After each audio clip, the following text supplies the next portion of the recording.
Hi all, today I'm going to be discussing the vaccination of all children. I hope by the end of my speech that you all will think it's a good idea to vaccinate your children on schedule. Vaccinating your children is one of the most important decisions that you'll have to make for them. You are not only protecting them for catching potentially fatal disease, you are also protecting the rest of the population as well. From 1994 to 2014, an estimated 732,000 American children were saved from death, and 322 million cases of childhood illnesses were prevented due to vaccination. One of the most difficult decisions I faced when becoming a mother is deciding whether or not to vaccinate my child.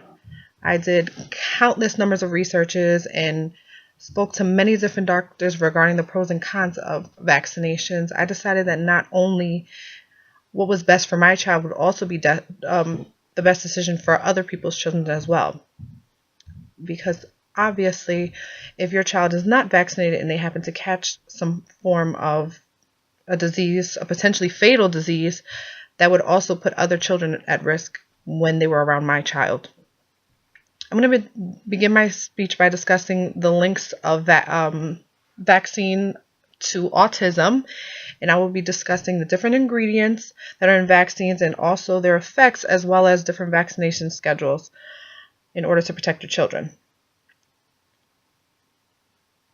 Parents have shown concern that autism may be linked to certain vaccines that children receive, but studies have shown that that is not necessarily true. And there happens to be no link at all between vaccinations and developing autism. In 2013, CDC conducted a research showing that vaccines do not cause autism. The study looked at the number of antigens from vaccines in the first 2 years of life, and they also looked at the results showed of the amounts of antigens from vaccines received, which were both the same with children that didn't have autism and also with children who did have autism. Children get their first dose of the MMR vaccine at 12 to 15 months, and it's also the age that autism symptoms typically begin. Next, I'm going to discuss the certain ingredients that certain parents fear will harm their children if they were able to get the vaccine. Aluminum is one of the main ingredients in a lot of vaccines that are given to children. The purpose of that is to increase their immune system's response to the antigens received through the vaccines. But studies show that a child is exposed to more aluminum in breast milk or an infant formula than through vaccines. In 2014, a study was done that showed that aluminum-containing vaccines have little risks to children.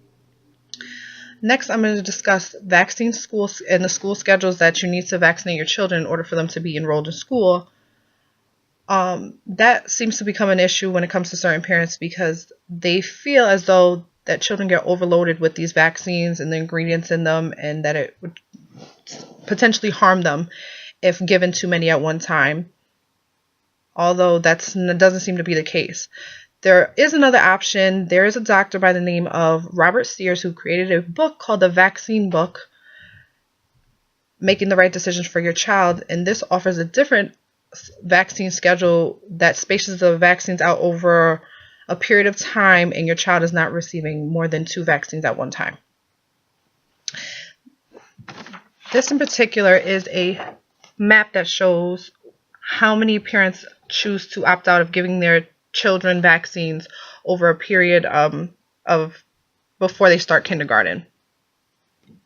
As you can see, there's many states that have the opting out issue. In conclusion, some research will try to conflict actual facts and statistics will prove that the pros of vaccinations will outweigh the cons.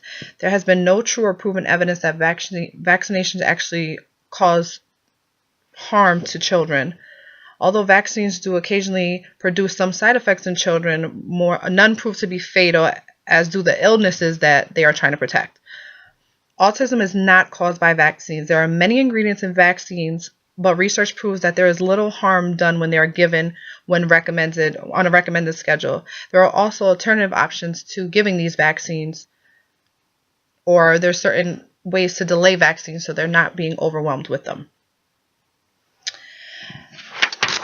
In this diagram, it shows what vaccinating your children can do for the entire population.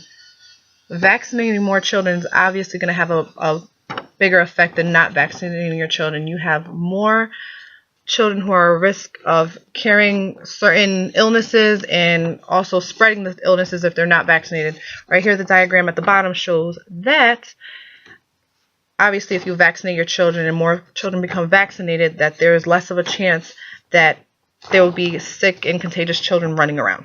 Although they're not foolproof, they do happen to have a great effect when given at the proper stage in life. By not choosing to vaccinate your child, you are not only putting them at risk, you are also putting other children in our population at risk. As a parent, you try to do what's best for your child and make the best decisions in regards to them. By not vaccinating your child, you are also making decisions for other children as well. And that's not a decision that you should be able to make. Now I have to ask, how does having the responsibility of our entire population make you feel?